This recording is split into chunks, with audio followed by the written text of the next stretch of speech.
Thank you, Mr. Speaker. The last nail is being driven into the coffin of the American Republic, yet Congress remains in total denial as our liberties are rapidly fading before our eyes.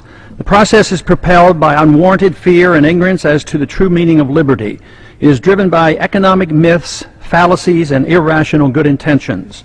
The rule of law is constantly rejected, and authoritarian answers are offered as panaceas for all our problems. Runaway welfareism is used to benefit the rich at the expense of the middle class. Who would have ever thought that the current generation and Congress would stand idly by and watch such a rapid disintegration of the American Republic? Characteristic of this epic event is the casual acceptance by the people and the political leaders of the unitary presidency, which is equivalent to granting dictatorial powers to the president.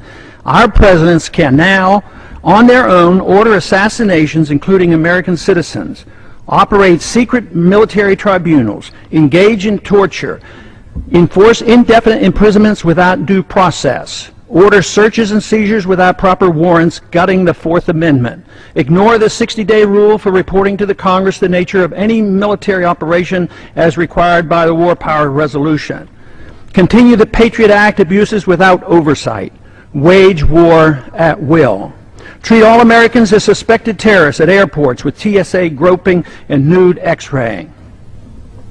And the Federal Reserve accommodates by counterfeiting the funds needed and not paid for by taxation and borrowing, permitting runaway spending, endless debt, and special interest bailouts.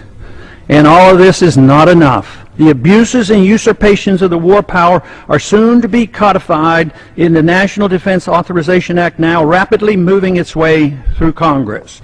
Instead of repealing the 2001 authorization for the use of military force, as we should, now that bin Laden is dead and gone, Congress is planning to massively increase the war power of the president.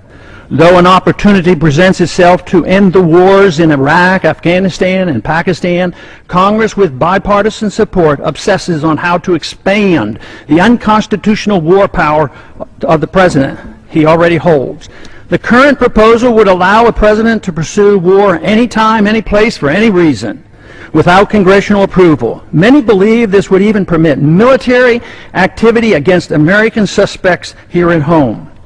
The proposed authority does not reference the 9/11 attacks. It would be expanded to include the Taliban and associated forces, a dangerously vague and expansive definition of our potential enemies.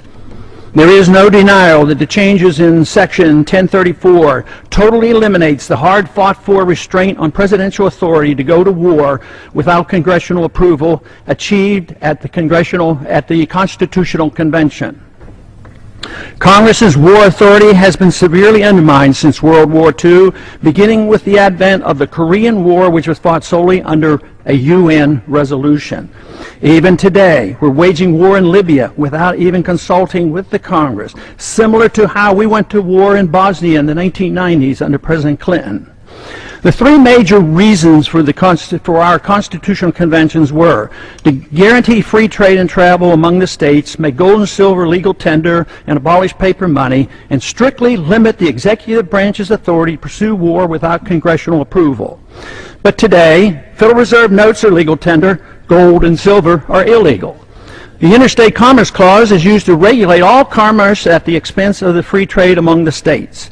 And now, the final nail is placed in the coffin of congressional responsibility for the war power, delivering this power completely to the president, a sharp and huge blow to the concept of our republic. In my view, it appears that the fate of the American Republic is now sealed, unless these recent trends are quickly reversed. The saddest part of this tragedy is that all these horrible changes are being done in the name of patriotism and protecting freedom. They are justified by good intentions while believing the sacrifice of liberty is required for our safety. Nothing could be further from the truth. More sadly is the conviction that our enemies are driven to attack us for our freedoms and prosperity, and not because of our deeply flawed foreign policy that has generated justifiable grievances and has inspired the radical violence against us. Without this understanding, our endless, unnamed, and undeclared wars will continue, and our wonderful experiment with liberty will end. And I yield back the balance of my